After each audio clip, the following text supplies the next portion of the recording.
From the Ticats Audio Network, this is Ticats Today with Brayden Neville.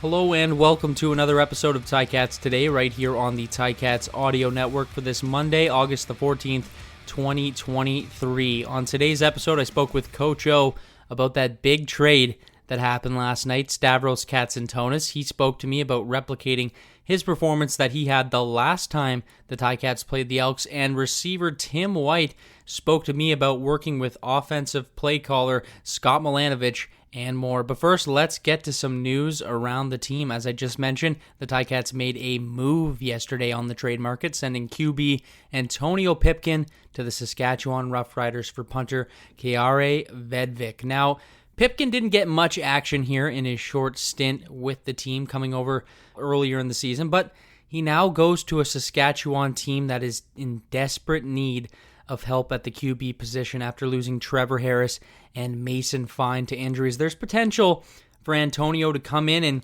get some serious minutes on a Saskatchewan offense that needs some serious help. The Ticats in return got Kare Vedvik. The punter has suited up in 22 games for the Rough Riders over the last 3 seasons, totaling 135 punts for 6,048 yards. An interesting move and one that Coach O touched on today following practice. So, Coach, the team announces the trade for the punter Vedvik and sending Antonio Pipkin back to Saskatchewan. Just what was the reasoning for that trade? Well, sometimes you're presented circumstances that you don't see coming, and so we had a punter, and Bailey had to attend something back at home, and we weren't really sure exactly when he would be back, and so rather than take any chances on anything, we reacted as quickly as we could. And in order to acquire something good, sometimes you have to give up something good, but we had a need. And so that's why it was made. Now, in this upcoming game here Thursday, Tre Ford comes in, a young quarterback. What does this defense need to do to disrupt him early here? Well, I think his package is going to expand, and at the end of the day, we may see more than Tre.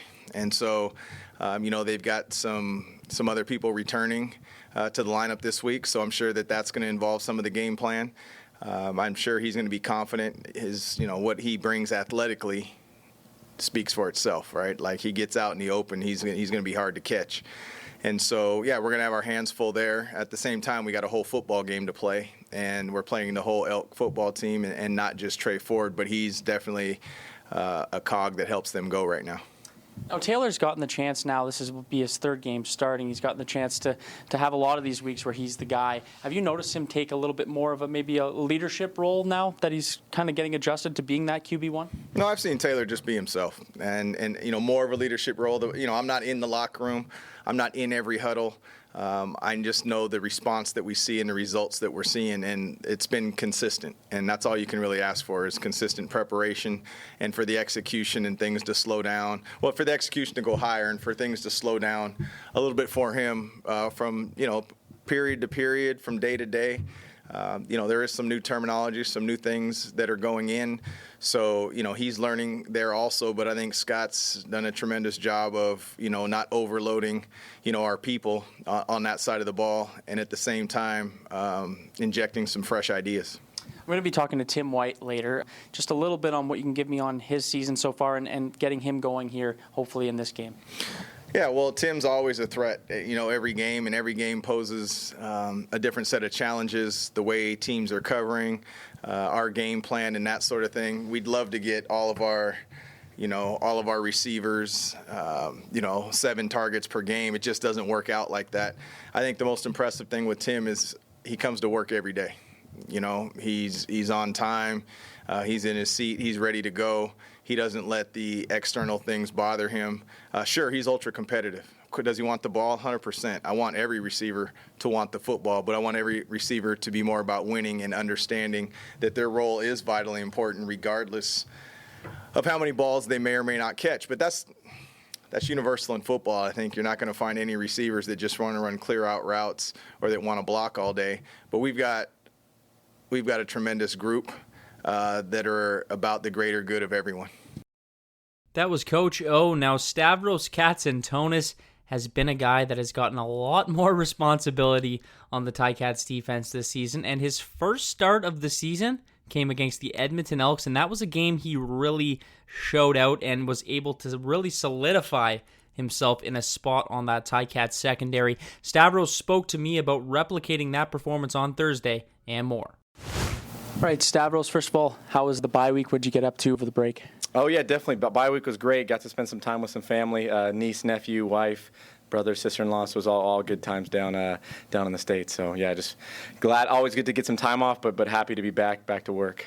Now, this upcoming game, you're playing the Elks, and your coming out party for the season, if you will, was against the Elks. You had that big pick six. How do you replicate that performance and come into this game and play similar to that? Yeah, I mean, it just comes down to preparation.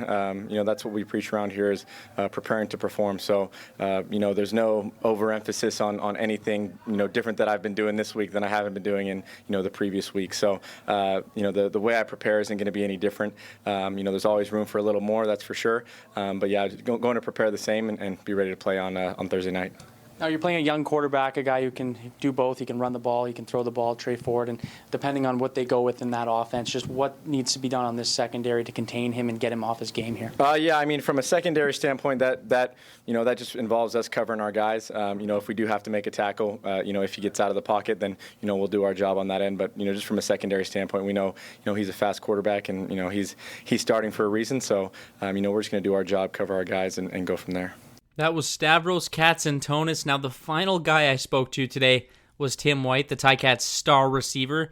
Has had his ups and downs this season, but is easily still regarded as one of the best receivers in the CFL. Like I typically do in my sit-downs with guys, I spoke to Tim about his time in Hamilton, both on and off the field, and what needs to be done Thursday against the Elks. Tim, first of all, how was the bye week, and what did you get up to over the last week? Bye week was pretty good. Basically just went home, went back to California, see my parents and everything. So it was pretty enjoyable, I would say. And what are you doing in California? Like on your spare time when you're not training? What are you doing for fun? I'm hanging out with my kids. I think that's fun. Family's super important, so I just look to hanging out with them as much as possible. What's the weather like in Cali right now? Is it hot this time of year? Yeah, it's beautiful right now. When I was up there, it was really nice. It got a little hot, but I mean that's part of it. Wasn't able to stop by the beach, but it's still enjoyable. Are you doing any surfing or any ocean sports? What are you doing like for fun in terms of California lifestyle stuff? Yeah, no, I'm not surfing. I try to stay away from the sharks. But I will hit the beach, and I enjoy my beach workouts for the most part. And, I'll take my kids up there and everything like that. So beach workouts, what are you doing on the beach for a workout? Is it a little different? I'm assuming it's different than an average workout when you're working out on the beach. Yeah, no, it's definitely a lot different than an average person. I don't think the average person can do what I do on the beach. But it's called the Sand Pit pretty much, and it's in Del Mar, California. And we go up there every single year, pretty much 2 times a week. And it's pretty much like a football field out there, just deep sand. And we're running the entire thing, and we're just getting creative out there, working on our routes, working on catching the ball, running after the catch and everything like that, just making sure that we're in tip-top shape. So do you find that's helping with speed too, almost that resistance of the beach in a way? Yeah. That's kind of what you're going for with those workouts? Yeah, definitely speed, power, and just being conditioned to be able to just keep your legs turning through contact and everything like that. So let's fast forward now. You're back here at practice this week, and obviously a big change on the offense with Scott coming in here and running the offense. What's it been like working with him here over the last couple of days?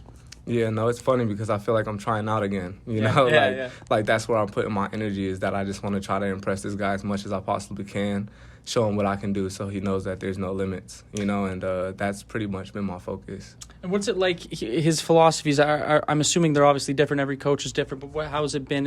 Have you noticed anything different about the way he kind of approaches the game?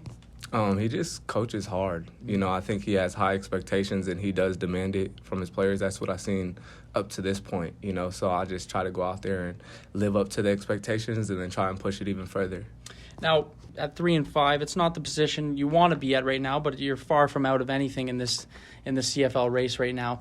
From a leadership standpoint, you being a leader on this team and one of the top receivers in this league, what's the message you're kind of sending out to guys to keep them, keep the pace going, keep them up to speed here in this playoff race?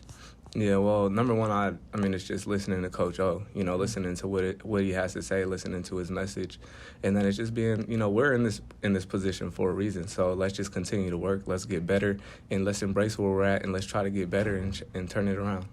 Now, there's so many talented receivers on this team, and which makes it difficult for the ball a lot of times probably to be spread out because there's so many guys to target.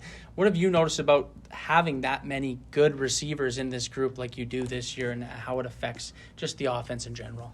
I noticed that gelling, I think, is the most important thing. And, each player wants the ball, but once we learn how to gel together, then we're going to see that we can move the ball up and down the field easier.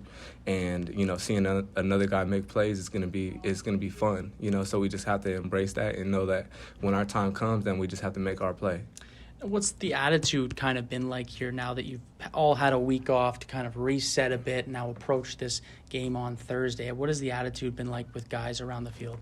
I think it's been fresh, new, definitely a new mentality, and guys are just excited. It feels like we're pretty hungry.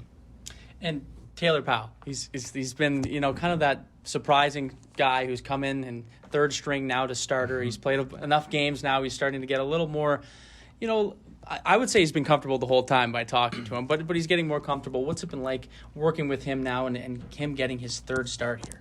Yeah, it's like every time you look at him, it's like he's growing, mm-hmm. So you're looking at him grow every single week, and every time he gets an opportunity, and, just looking forward to seeing that transition into a game fully. And I think he'll take that step, and each game is just going to be important to his growth.